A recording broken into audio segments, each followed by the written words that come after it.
So I watched this Lifetime movie called My Christmas Guide. It was on last night because it was Christmas Eve. There was a premiere. It was Christmas Eve. Um, this movie was hilarious in more ways than one. Because it was a real stew stew. But I mean, I think that's kind of funny when it's real stew stew, and I think that's why people love Hallmark movies so much.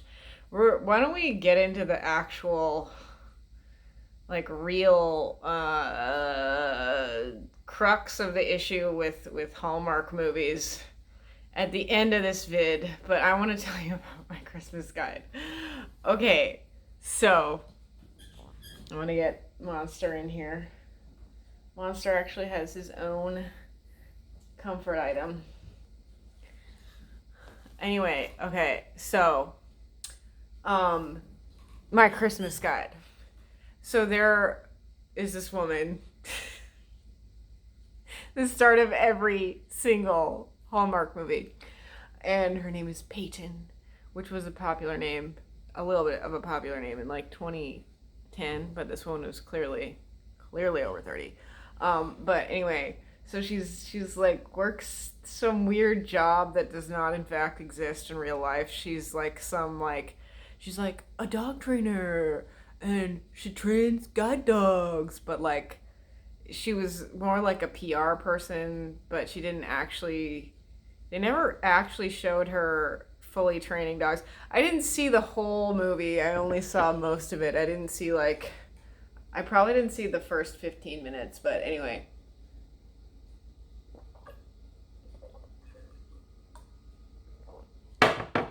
So somehow she meets this guy who's played by Ben Mel, Mehl. He actually he does not have complete vision. He's lower sighted, so he's legally blind, but he's not fully blind. But anyways, she meets this guy and she's like, "Ooh, like why don't you have a guide dog from the stockpile of guide dogs I got ready to go?" And he's like, "Oh, okay." Okay. I don't even think they explained how he lost his vision, which is kind of obnoxious because people normally do that when someone suddenly loses their vision. Um, Ben Mill has Stargardt's disease, by the way, which is a degenerative, like you lose vision over time. But anyway, yeah, they're just like, well, he no longer has his vision, like, and I think I can't remember if his wife died, but obviously he had like a 12-year-old daughter and no wife, and was kind of newly blind. All right, but so it wasn't making a lot of sense to me because at one point Peyton went over to his house and like he was just like doing all the things around the house like totally normally, and he did like break a glass, but like I'm like, fam, if that were a real situation where dad was the only adult in a house with and had care of a 12-year-old, like you'd be getting a helper at that point. You would at least be getting someone, and this guy was newly blind, right? You would be getting someone to come in and help you out around the house so you could readjust and, better learn how to um, just get some guidance on how to do stuff around your house. People don't really like, by the way, this was also in Canada, obviously. I could really tell by what's his name's accent. The blind guy's accent, the fake blind, he's actually sort of blind, but he was fully blind in this movie. In my I can't remember if it's My Christmas Guide or A Christmas Guide. My Christmas Guide. Anyway, I'm just thinking of the SNL skit. She's like, my hungry guys. Okay, anyway. Um, yeah, so he has the care of a 12-year-old in a very snowy town, in what looked like pretty rural, somewhat not super metropolitan Canada. So I don't know how this girl would have been able to like get to school maybe she had neighbors or something. Obviously, they didn't, actually go over realistic situations that would be happening with a guy who's newly blind and his 12-year-old daughter. Other than the fact that, she likes Peyton. She meets Peyton because Peyton gives, what's his name? I don't remember his fucking name in this movie. I'm so sorry. Gives Ben the dog. And it was really obnoxious because, like, when you are a blind person and you do need a dog, like, you go through this whole huge process. You have to learn how to handle a dog. You have to learn how it works having a dog. You have to also go, once you actually physically get your dog, you have to go through a bunch of training with your dog just to adjust to each other and make sure everything's working okay. And like, so she just like gave him a dog and then was like, woo, woo. Like she gave him a seeing eye dog. Okay, she just like had one ready, in the back of her office. And then she was like teaching him how to use it, but she didn't teach him how to use it. All she did was she had him take the dog to the park one time, and he was like, "Oh, I can take my dog to the park." I didn't know. Like, any blind person would know that you can and should do that with a working dog. It wouldn't be like, "Oh, wow." Like, oh. Anyway, okay, this has bothered me a lot in every single movie or TV show I've ever seen in my entire life where there's a blind person. Where, first of all, they're not, obviously, more likely than not actually blind, which is fine, because I imagine blind actors are hard to find, hard to come by.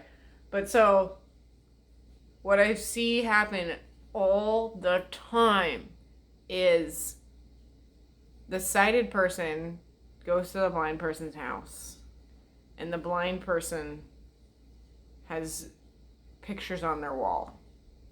That's not completely impossible. Of course, some blind people have pictures on their walls, framed pictures on their walls.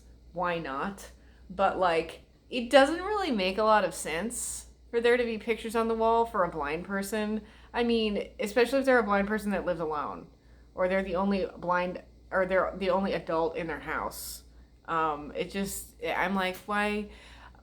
I'm sure that blind people have framed art that they can actually, like, touch and interact with, but, like, it just does not seem likely to me that blind folks would have, framed pictures with glass over them in their houses. But they always do it in TV and movies.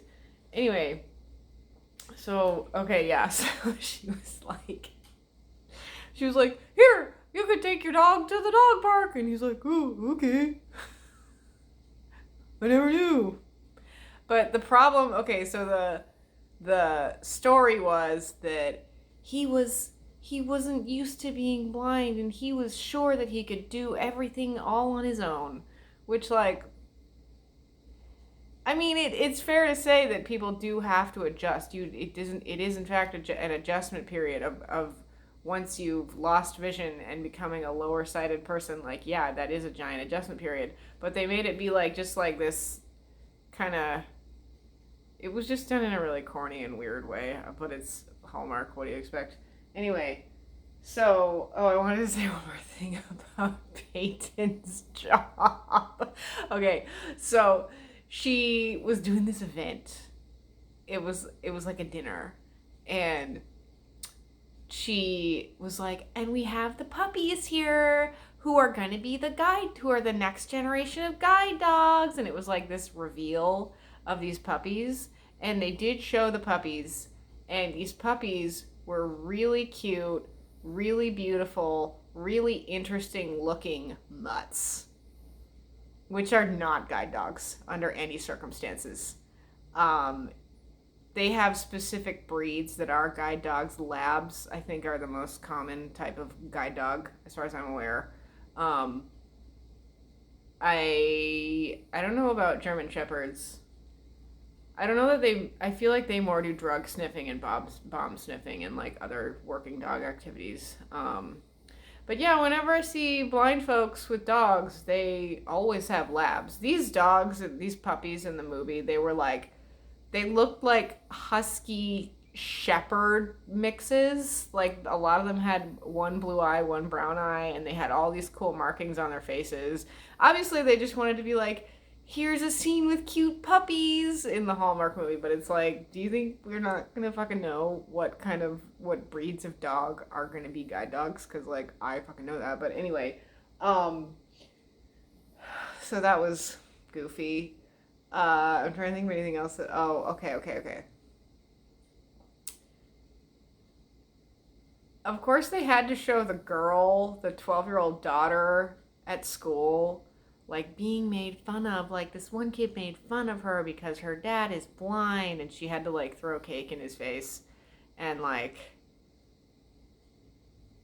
that actually upset me because like the kid who had cake thrown in his face like actually legitimately looked upset at that point, and I was like, is this really how we want children to be behaving in front of a camera? But okay. Um, so then what happened?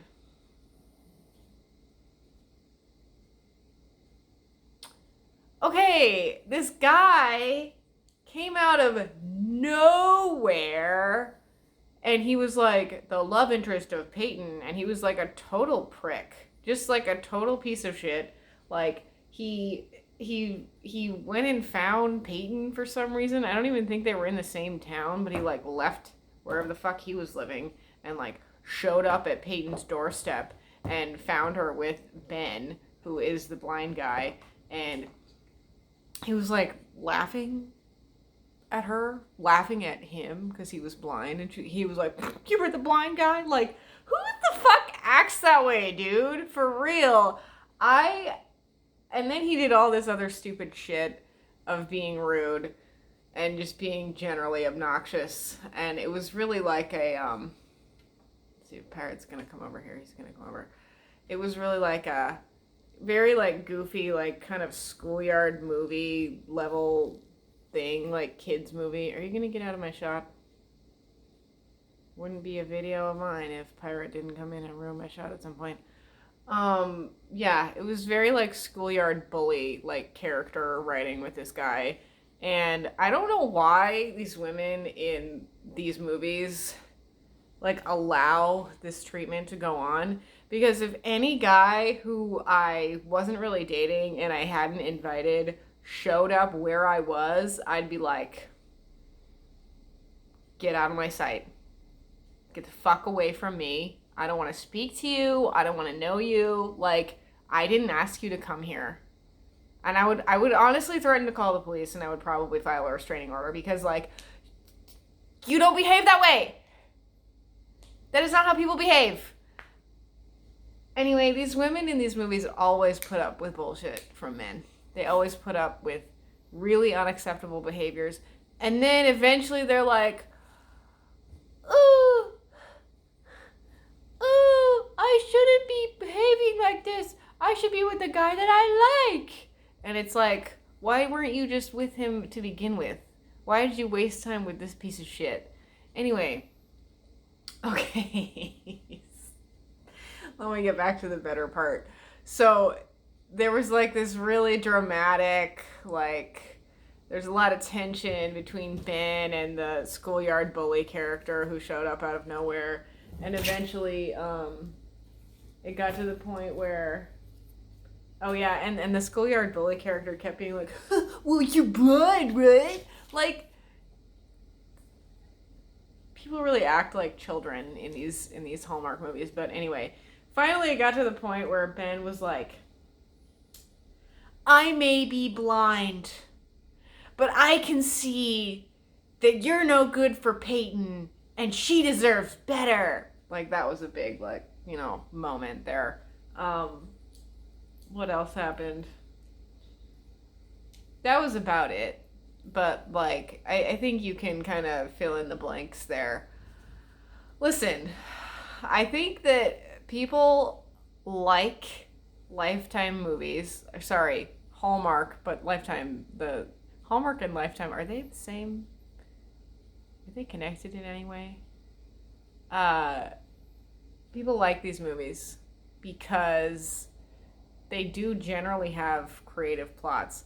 Like, imagine if that movie, okay, the My Christmas Guide. Imagine if that was done by an actual serious movie studio, an actual serious like. Okay, they are actually serious. I'm just saying if they were done by a kind of higher caliber people. That would be a cool movie. Like, if it were done in a better way and not such a, like, after school special, like, shitty Hallmark movie, like, that would be a fucking cool movie where this, this guy who now has lower vision is trying to readjust, and it could be a romance. We meet this woman who is interested in him, da da da. But, obviously she wouldn't be touting mutt puppies as future guide dogs. But anyway, yeah. So I'm saying that some of these Hallmark movies actually have somewhat interesting premises, or they're like getting at an interesting concept, but they kind of just always sell themselves short because they have a very clear system that they're working with that they don't differentiate from. And like, I'm having this thought now. I didn't have this thought last night, but like, honestly, Hallmark movies are still kind of more creative. Like, what the fuck is out now? Migration, Boys in the Boat. The Boy in the Heron. I want to see that. Holdovers, Godzilla. Like, those aren't those. A lot of them, some of them are creative, but I'm just saying, like, the general, like, creative spirit, okay, that we see in Hallmark movies is kind of unmatched because they crank this shit out real quick. Like, real quick, dude. There's gonna be, you know what? Let me tell you this. There was a commercial for a new Hallmark movie that's coming out in January that's not Christmas themed. And the gal in it, the main gal in it, she was probably 40s. I have seen her somewhere. I saw her somewhere many times when I was a kid, on some show when I was a kid, maybe in a movie when I was a kid. But it was definitely one that I watched. Whatever it was, I watched it more than one time. And now it's bothering me because I don't know who she is. And I was like, I've seen her before. Where have I seen her? But like, we also get a lot of new faces in Hallmark movies, unlike these bigger blockbuster movies that are coming out lately. We got fresh people every fucking year, multiple times a year, because I think they make more than one movie at a time. I'm sure all of them are created in Canada, honestly. They do that for tax reasons because it's less expensive to shoot here than it is in Canada. So that's why, like, that must be why they do all these insane Christmas movies, just like with snow everywhere. You know what? That's something I was thinking about last night because I was watching Gremlins, and it's not just in Gremlins. What else was I watching that this was in?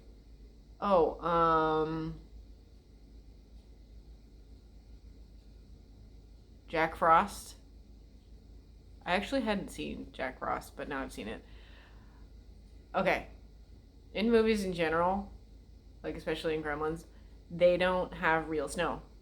They have fake, fugly, disgusting snow that looks horrible. And you can tell that it's like at least 50 degrees outside because no one's actually cold. And you can't see their breath. And I want to know what that snow was made of in Gremlins because it looks crazy. It looks like prop snow because it is, but it's fun. It's fun that they do that. But I'm saying in these Hallmark movies, they actually more often than not do actually have real snow. Not all the time, but if you're seeing like nature, if you're seeing like a bigger view of something, if they're like on a hill, if they're sledding, like it's normally real snow, which we don't get all the time. And I'm like, why don't we have any Christmas movies where they have a real fucking snow?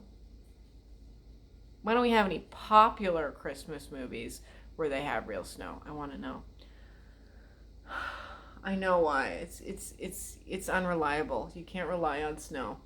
It's hard. It's hard to work in. It's hard to get to. First of all, with a shit ton of people and a crew and everything, and then it's also really difficult for continuity. So it's just easier to use fake snow as a thing. But I'm saying I like real snow. It's not impossible to shoot with it, and I wish that more movies had it. What did you guys get for Christmas? Anything fun? I got this robe. My old robe had to be thrown out, but this one is so cute. It's pink. It's long. It goes past my knees. I'll show you what I got. I got this gator. He warms up. He warms up in the microwave. Isn't he cute? And he's floppy, so you can put him wherever you want. What else did I get? I don't want to show you all my stuff right now because I don't feel like pulling it up. Anyway,